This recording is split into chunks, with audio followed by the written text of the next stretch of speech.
Buenos días, buenas tardes, buenas noches a todos. El día de hoy vamos a hablar del seguro de comunidades. Si vives en un piso, un edificio, un bloque, una urbanización de casitas, creo que este vídeo te va a interesar.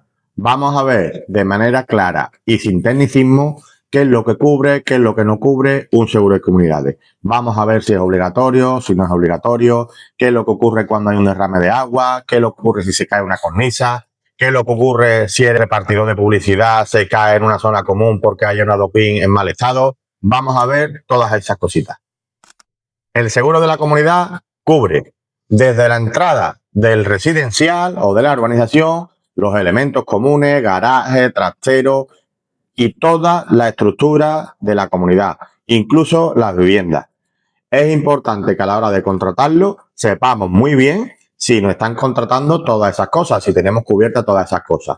Es importante ver si tenemos bien determinadas las viviendas que hay en nuestra comunidad, los metros cuadrados que hay construidos, las zonas comunes, si tienen zonas deportivas, piscinas, pistas de pádel, etc, etc, etc. Si tenemos garaje, cuántas plazas de garaje, cuántos metros cuadrados, si están en subsuelo, si están en altura, si tenemos trasteros.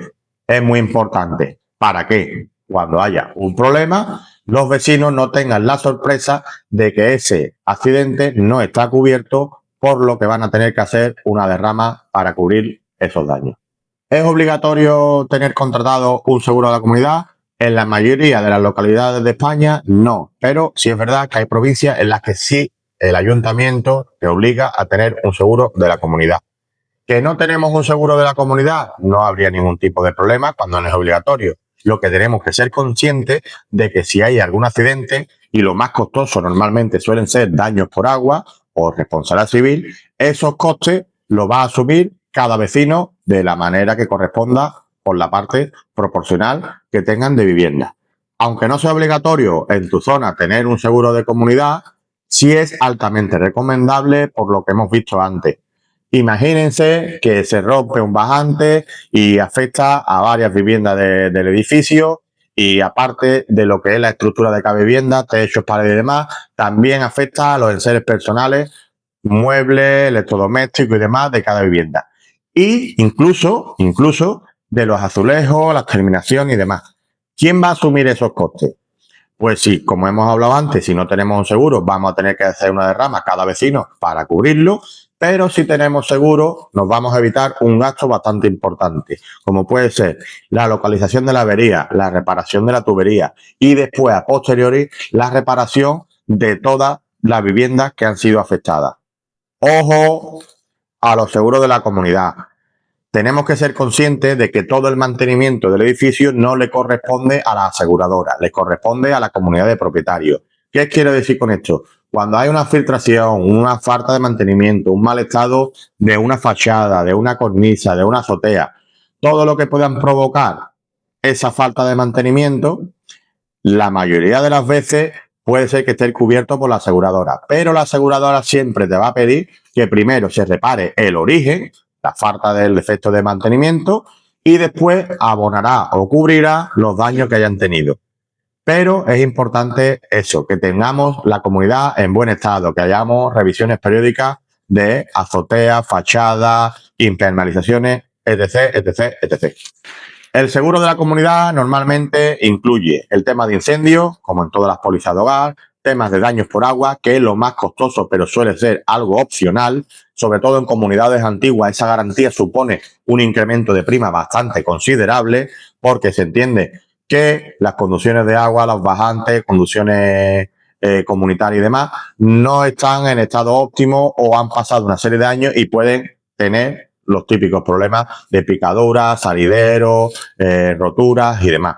Entonces es una cobertura de las más costosas que hay en el seguro de comunidad. Aparte de eso, podemos contratar daños eléctricos, la responsabilidad civil normalmente, la rotura de los cristales, de sanitarios, de todo lo que componga la estructura del edificio, elementos comunes y demás.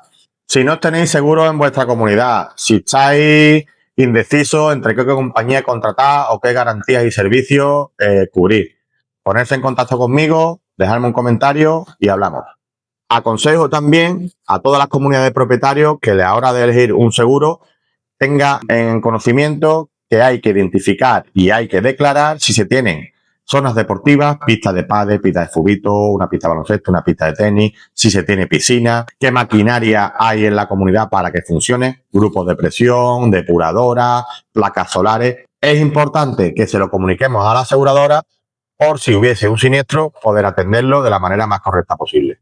Si tenemos un administrador en nuestra comunidad, el administrador, por normativa o por ley, está obligado a presentar siempre 3 presupuestos de cualquier servicio que necesitamos en la comunidad, incluido el seguro de comunidades. Yo os insisto en que cada vecino y demás, alguno que tenga conocimiento, tenga un poquito de más tiempo, indague un poquito sobre este tipo de seguro y vaya a distintas aseguradoras a pedir un presupuesto para su comunidad. Porque normalmente las administraciones de fincas tienen siempre vínculos con aseguradoras o con corredurías que tienen un porcentaje, comisión y demás. Y es muy posible que los proyectos o los presupuestos que nos dé el administrador pues no sean o lo más económicos o lo más interesante para la comunidad. Porque igualmente van a velar por sus intereses, aparte por la comunidad, siempre y cuando buscando, evidentemente, una comisión, un beneficio también económico. ¿Qué no cubren los seguros de la comunidad? Los seguros de la comunidad no cubren siniestros que hayan sido ocasionados por una falta de mantenimiento. Siniestros que formen particularmente de los elementos de cada vivienda, de manera privativa. Por ejemplo, las condiciones de agua, electrodomésticos, un incendio, tal. ¿Qué es lo que no cubre un seguro de comunidad? Lo que no suele cubrir es el mantenimiento del edificio.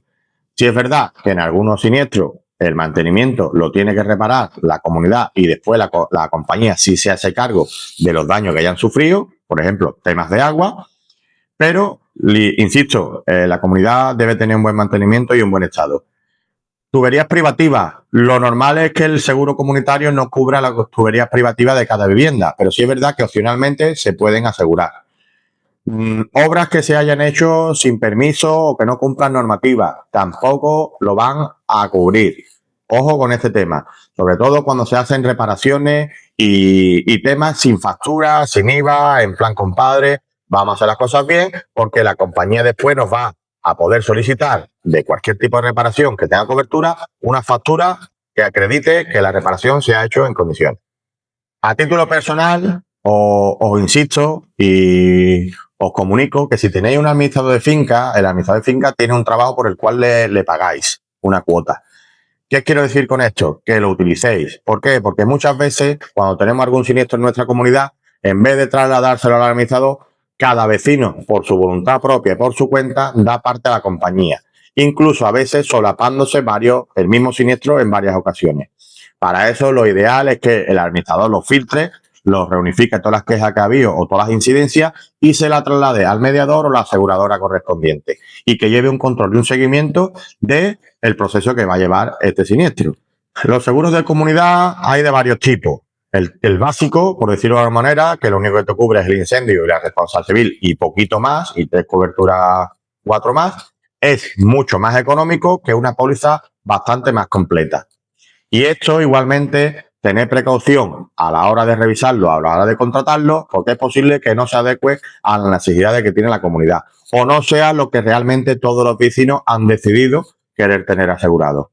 Sobre todo importante el tema de las tuberías, los bajantes, los daños por agua, el tema de daños eléctricos, el tema de las asistencias que tengamos que tener en el edificio por cualquier problema. Es importante eso, que nos detengamos también, revisemos un poquito nuestra póliza y comparemos con otras compañías. Y sobre todo ser asesorado de un profesional o una persona cualificada. ¿Cuánto puede costar un seguro comunitario? Pues un seguro comunitario va en función de los metros que tenga la comunidad, la urbanización, de si tiene del volumen también de elementos comunes, de si tiene zonas deportivas, de si tiene piscinas. En definitiva, del tipo de comunidad que tengamos. No es lo mismo un bloquecito de 4 plantas que una urbanización de 15 bloques con zonas deportivas, piscinas, pistas de fútbol, pistas de pádel, etc, etc, etc. Por eso, lo normal es que estudiemos bien la propuesta que nos han hecho y ver si realmente cumple todos los requisitos que necesitamos en nuestra comunidad.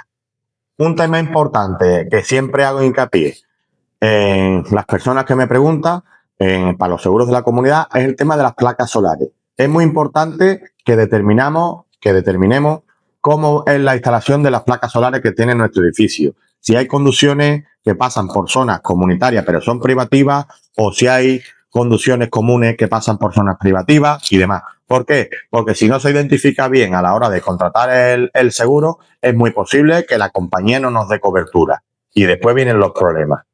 Si tenéis cualquier duda, si queréis que hable alguna cobertura en específica o habéis tenido alguna incidencia en vuestro seguro, en vuestra comunidad, dejadme un comentario, suscribirse y darle al like.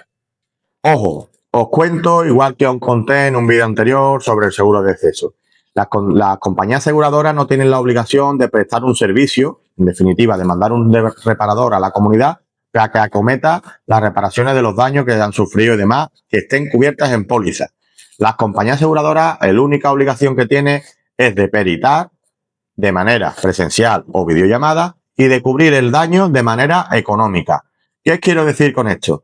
Que hay muchas veces que los vecinos esperan que la aseguradora mande un reparador, mande un cristalero, mande un fontanero, mande un albañil. No tienen por qué, no tienen obligación.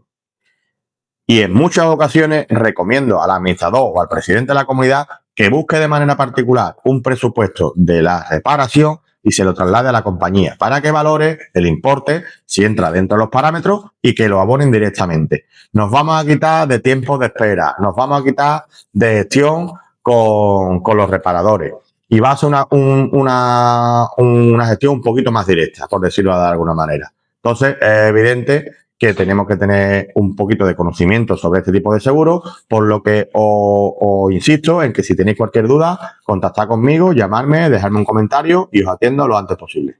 Hacer hincapié también en el estado de conservación o la edad de edificación de una comunidad. No es lo mismo una comunidad de 1920 que no ha sufrido ninguna reforma a una comunidad de 2015. Los riesgos son distintos y son muy diversos. Debéis ponérselo en contacto con la aseguradora para revisar estos datos, que esté bien registrado, que esté bien declarado y demás, porque después podemos tener problemas, sobre todo, insisto, con los daños por agua, porque las tuberías sean todavía duralitas, no cumplan normativas, tuberías de plomo en algunos casos, y las compañías aseguradoras no se van a hacer cargo de esos riesgos siempre y cuando no lo hayamos determinado antes de la contratación. Por ello, os insisto, revisad vuestro seguro de comunidad. Otro consejo que os doy, particularmente como vecino de una comunidad de propietarios y como mediador de seguros, es que por favor, cuando hay un siniestro en el que se implican a varios vecinos, ¿vale? Intentar en la medida posible coordinarse entre la comunidad, entre los vecinos. ¿Por qué? Porque cuando tiene que ir un perito, tiene que ir un reparador, tiene que ir cualquier persona a visitar la comunidad, es muy difícil que tengan que llamar por teléfono a 3, 4, simplemente 3, 4 vecinos y ponerlos de acuerdo para una hora exacta cuando visitarlo, cuando hacer la prueba, cuando hacer la peritación o cuando hacer, acometer los trabajos de reparación. Por ello, os insisto en que muchas veces los siniestros tardan mucho en repararse o en solucionarse simplemente por la falta de coordinación. Y ya no solo hablo de los vecinos, que es evidente que tienen que estar presentes cuando hay un tema de estos. Ya os hablo de administradores, de peritos, de reparadores y demás. Darse cuenta de que cuando hay un siniestro, por ejemplo, en mi caso, el administrador o el presidente me lo comunica a mí, yo se lo comunico a la compañía y después hago un seguimiento de qué reparadores van a ir a la vivienda o a la comunidad, de qué perito está asignado. Entonces, hay muchos factores que influyen en el buen término de este siniestro. Y lo mejor que podemos hacer con eso es tener una buena comunicación y un poquito de empatía. A la hora de contratar un seguro de comunidad o a la hora de renovar el seguro que ya tenéis contratado, normalmente se hace una reunión de vecinos, una reunión comunitaria, meses antes de la fecha de renovación, para que si decidís cambiar de compañía, dé tiempo a mandar una carta de baja. Es verdad que a modo preventivo se puede hacer todos los años, un par de meses antes de la renovación, un mes antes, se puede mandar una carta a modo preventivo para que la comunidad tenga tiempo de debatir qué compañía contratar o si seguir con la misma. Y aquí os insisto y os aconsejo que siempre que vayáis a hacer un debate de qué compañía o de qué aseguradora contratar, tengáis varios presupuestos y los sepáis contrastar. Entonces, lo único que os digo que si necesitáis mi ayuda, aquí me tenéis, dejadme un comentario y me pongo en contacto lo antes posible.